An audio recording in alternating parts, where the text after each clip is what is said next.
صورة بالعرض هحاول اجيبها كده. مركب الناس كانت بتتفسح بتركب.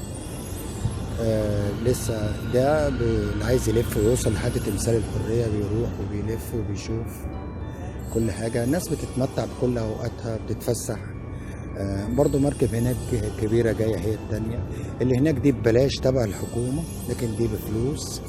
ودي ببلاش اللي هناك الحمراء اللي هناك ديت كمان عشان اللي معاه واللي معهوش.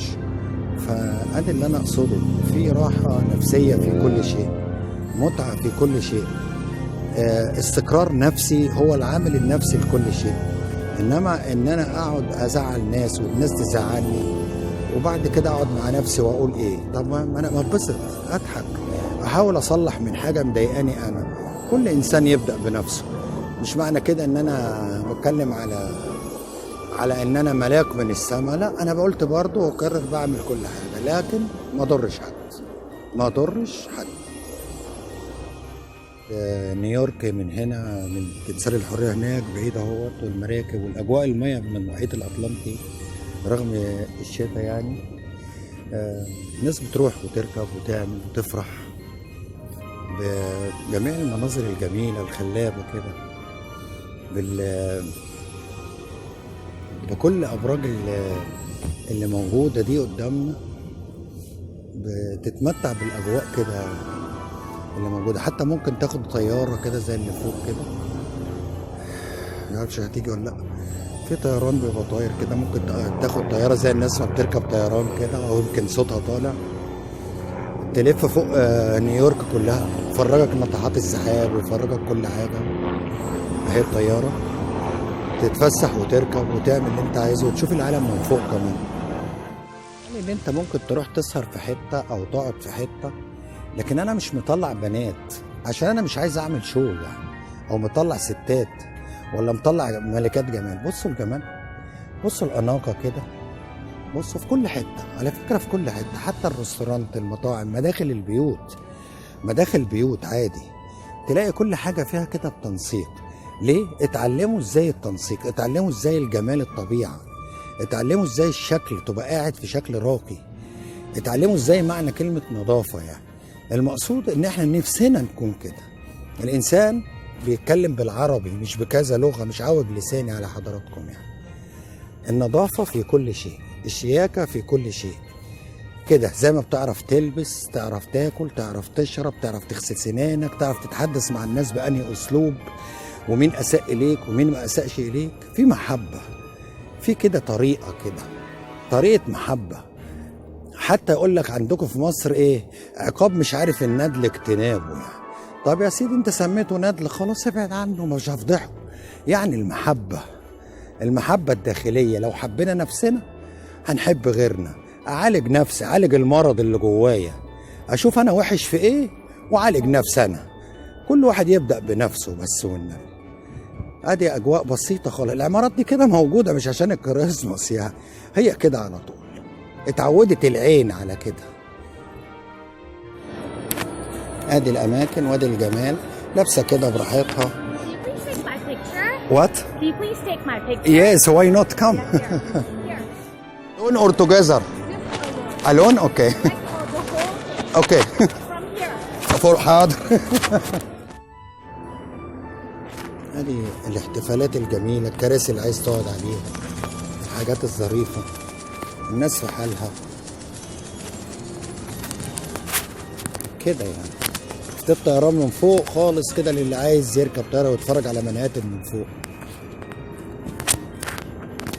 وادي جمال الكريسماس واجواءه، صيف وشتاء موجود الجمال ده.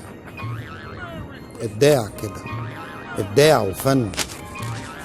استقبال سنة جديدة بخير للكل، استقبال بفرح، استقبال بسعادة، استقبال ببهجة، استقبال بأمل وطموح لبكرة. لبس ولا الكلام ده عشان ما يقولوش يا اخويا هو احنا لاقيين ناكل، ولا دخلت اماكن الشوكولاتات ولا حاجة. انا ماشي في شوارع عادية وما بجيبش حاجة تتعب النفس يعني. انا بجيب شوارع عادية، شوارع ناس عايشة فيها وجنبها ومحيطة بيها، شوارع كلها نظيفة. شوارع ازاي بيحطوا الانوار والاضواء. لا دخلت محلات لبس ولا دخلت محلات شوكولاته، ولا الكلام اللي بيتعمل ده، ولا بنات ولا غيره. انا بصور شوارع عاديه عشان اوريكم قد ايه حب المكان لما نحب كل حاجه لبعضينا وننجح مع بعضينا ونساعد بعضينا بنوصل لايه. شوارع عاديه خالص، لا داخل ديسكوهات ولا داخل اماكن اصور فيها مثلا عشان اقول للناس اتعبوا نفسيا، ولا اتعبوا اتضايقوا، ولا اتحطموا، ولا اتعبوا في اي حاجه. اماكن عاديه خالص، كلها نظيفه، ناس قاعده بتاكل بتشرب، هاديه، احتفال. مظاهر الجمال في الحياه ان انت تحس ان انت مبسوط داخليا. يعني ده من ضمن الاماكن البسيطة، يعني مش يعني الحاجة الواو يعني يقولوا عليها 100، لكن تحس في تنسيق في كل شيء، تحس باستقبال سنة جديدة إن شاء الله تكون خير على الكل، تحس بأمان وراحة كده، بنظافة وجو نقي رغم البرد اللي موجود، لمسات كده تاتش. يعني شوف حضرتك الرسمة اللي موجودة، النحت اللي موجود بطريقة كده جميلة فيها ريحة الإبداع، يعني وسط الأبراج دي كلها، وسط الحاجات دي كلها. وهي دي اللي ميزة نيويورك، ناطحات السحاب والجمال اللي موجود في الطبيعة اللي احنا فيها. يعني شوفوا الجمال، شوفوا الإبداع، حتى أي حاجة يزينوها، بس شعب ما يبوظش حاجة، ما يشيلش حاجة، ما يقطمش حاجة. اتعودوا على كده، هي دي العادات اللي انا اقصدها يعني. ولو تبصوا من تحت تلاقي مكان عادي جدا، عاملين شوية صخور من جايبينها من زي من الفضاء او اي حاجة زي كده، او عاملينها بطريقة معينة يعني. طبعا هنا في متروبوليتان، اماكن فيها المتاحف، وفيها المتاحف المصرية الجميلة الراقية الفراعنة الحلوة، لكن المشكلة ان احنا ما بنعرفش نستخدم الحاجات دي. هم من ابسط حاجة بيستخدمها. حتى في ايطاليا، لو نزلنا ايطاليا كده هتلاقي في حتى قدام الفاتيكان اللي هي سان بيترو، يعني القديس بطرس، اسمها المحطة كده من روما. بتركبي من روما يمكن 10 دقايق بالظبط بتنزلي محطة، او بتنزل محطة اسمها سان بيترو. بتلاقي في وسط الفاتيكان اللي هو بابا روما والحاجات دي، المسلات المصرية كلها في كل ساحات ايطاليا، في بياتزا ديل بوبلو، في فونتانا تريفي اللي هو عادل امام نزل جاب منها العمله دي. كل دوت موجود في قلب روما في ايطاليا، المسلات المصريه مع النحت الايطالي بيبقى موجود، والمسلات المصريه موجوده. فيعني كل حاجه مصريه بتبقى موجوده، لكن ما فيش التنسيق والجمال والابداع وسلوكيات شعب كمان. سلوكيات شعب ازاي حاجه زي كده، ما حدش يشيل حاجه، ما حدش يعمل حاجه. اتربوا على الطرق دي، وتربينا كلنا على كده، ما ترميش ورقه في الارض، في مكان ترمي فيه، في كذا. فدي سلوكيات زي سلوكيات الناس، وطريقه الكلام، وطريقه الحديث، والاسلوب، وازاي تبقى قاتم الغيظ، وازاي تتعامل مع حد عصبي بطريقه معينه، دراسه حاله نفسيه. دي سلوكيات شعوب، واجواء من الجمال، واجواء من النظافه، واجواء من كده. ومش بس في المنطقه دي، في مناطق كتيره في كل اوروبا كمان. يعني المانيا بالذات كمان انا بعشقها يعني. وانا يعني احب ان انا اقول لكم حاجات بسيطه من بره، بس اهم حاجه سلوكيات شعب ومحبه شعب لبعض.